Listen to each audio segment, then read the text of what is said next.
Police అమరవీరుల సంస్మరణ దినోత్సవం సందర్భంగా సిద్దిపేట జిల్లా కొమరవెల్లి మండలం కిష్టంపేట గ్రామంలో బర్డ్స్ ఎన్జిఓ సంస్థ వారి ఆధ్వర్యంలో అమరులైన పోలీసులకు నివాళులర్పించి 2 నిమిషాల మౌనం పాటించి క్రొవ్వొత్తుల ర్యాలీ నిర్వహించడం జరిగింది. ఈ కార్యక్రమానికి ముఖ్య అతిథిగా Husnabad ACP Mahender, CI Raghu, SI Narender Reddy, ASI Anjaiah, birds NGO స్వచ్ఛంద సంస్థ ప్రతినిధులు, కిష్టంపేట సర్పంచ్, వార్డు సభ్యులు మరియు గ్రామ ప్రజలు ఈ కార్యక్రమంలో అధిక సంఖ్యలో పాల్గొన్నారు.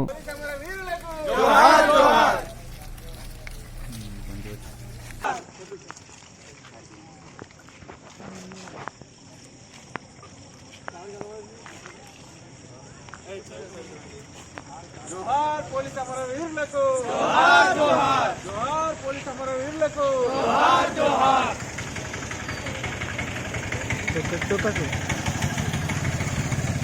సైడ్ నుంచి